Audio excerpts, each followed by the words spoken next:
Halo teman-teman, selamat pagi. Semoga semuanya dalam keadaan sehat walafiat agar kita dapat melaksanakan kegiatan pembelajaran pada pagi hari ini dengan baik dan lancar. Kami dari kelompok 1 akan mempresentasikan materi terkait peran mood dan motivasi terhadap proses berpikir.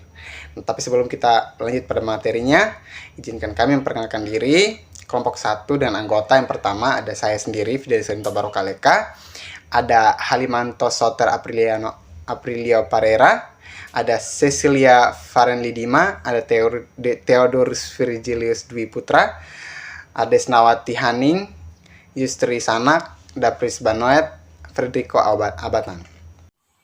Yang pertama, konsep dasar. Itu ada konsep dasar motivasi, suasana hati atau mood, dan proses berpikir.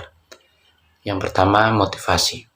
Jadi motivasi itu dapat diartikan sebagai keadaan yang memberikan energi, mendorong kegiatan atau moves, mengarah, dan menyalurkan perilaku ke arah mencapai kebutuhan yang memberi kepuasan atau mengurangi ketidakseimbangan.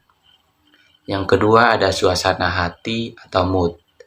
Menurut Thayer, mood atau suasana hati adalah perasaan-perasaan yang cenderung kurang intens dan yang terjadi karena situasi dan kondisi yang sedang dialami. Yang ketiga, proses berpikir. Proses berpikir dapat diartikan sebagai proses manipulasi atau mengelola dan juga mentransformasikan informasi ke dalam memori.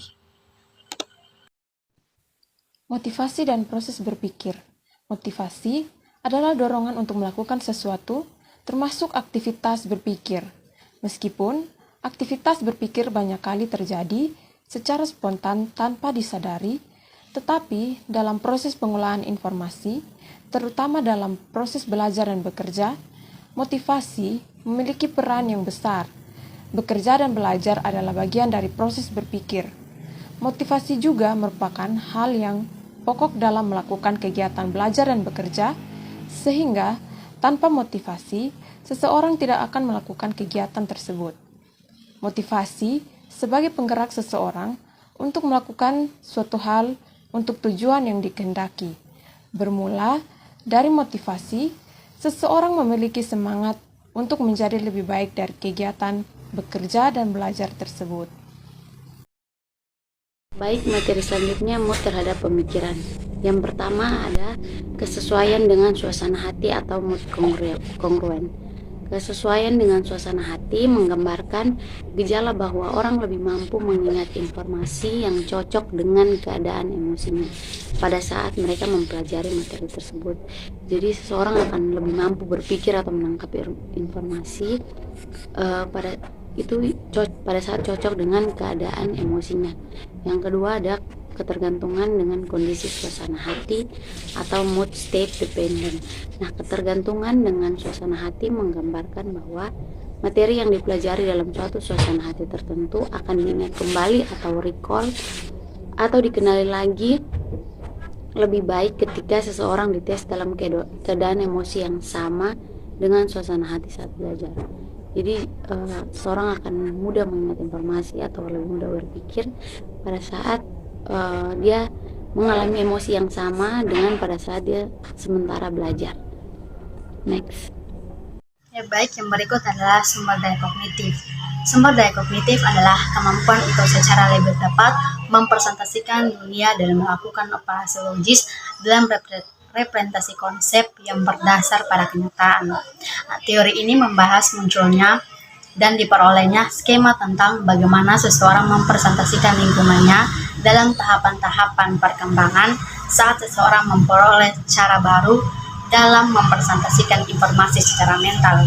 Nah, sumber daya kognitif menggambarkan kapasitas mental yang tersedia untuk menjalankan berbagai kegiatan pengolahan informasi. Alokasi kapasitas kognitif dikenal sebagai perhatian atau attention. Perhatian terdiri dari dua dimensi, yaitu yang pertama arahan atau direction, itu menggambarkan fokus perhatian, dan yang kedua itu intensitas, itu mengacu pada jumlah kapasitas yang difokuskan pada arahan tertentu. Karena kapasitas tersebut terbatas, orang harus selektif dalam apa yang mereka perhatikan dan berapa banyak perhatian dialokasikan selama pengolahan informasi. Oke, selanjutnya yaitu asumsi dalam teori sumber daya kognitif. Nah, dalam teori ini ada mengasumsikan 3 hal, yaitu yang pertama, pemimpin yang cerdas dan kompeten. Nah, dalam pemimpin yang cerdas dan kompeten ini, dia membahas tentang seorang pemimpin yang cerdas dalam membuat rencana, dalam membuat keputusan, dalam membuat strategi yang lebih efektif dibandingkan dengan seorang kepemimpinan dengan kecerdasan yang lebih rendah. Selanjutnya itu yang kedua adalah stres. Nah, kata stres ini tidak lazim lagi untuk kita dengar, yang mana stres ini merupakan faktor yang tidak menguntungkan dalam pemikiran manusia secara logis dan analitis seorang pemimpin.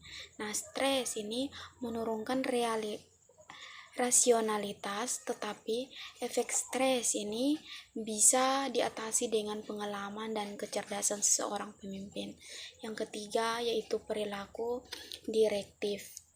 Jadi perilaku direktif ini dia berbicara tentang kepemimpinan yang paling baik, meskipun seorang pemimpin itu cerdas, mampu membandingkan strategi dengan membuat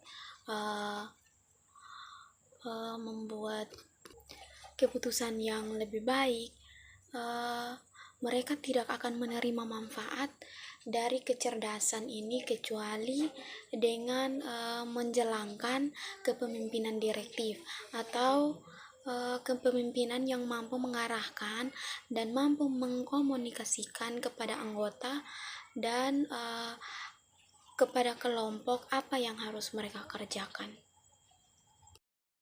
Baik, saya akan melanjutkan. Di sini ada 4 faktor utama sumber daya kognitif. Yang pertama ada kecerdasan dan perilaku direktif. Yang kedua ada pengalaman. Yang ketiga ada kecerdasan. Dan yang terakhir ada kondisi stres. Poin yang pertama, kecerdasan dan perilaku direktif. Seorang pemimpin tentunya berusaha membuat tujuan dan juga strategi dalam mencapai tujuan kelompok tersebut, sehingga dibutuhkan adanya kecerdasan. Selain itu pula dibutuhkan komunikasi sehingga lebih terarah dan para anggota pun dapat mengetahui arah tujuan yang dimaksud. Poin yang kedua adalah pengalaman. Punya pengalaman bagi seorang pemimpin adalah suatu hal yang penting, sebab kemungkinan besar ia akan mampu menghadapi situasi yang saat ini yang serupa dengan pengalamannya. Dan diasumsikan bahwa pemimpin yang memiliki pengalaman jauh lebih baik bisa mengandalkan situasi yang terjadi saat ini dan juga dapat mengambil keputusan yang baik. Yang ketiga adalah kecerdasan. Kecerdasan dapat digunakan oleh pemimpin dalam mengambil setiap keputusan, baik itu dalam skala kecil maupun besar.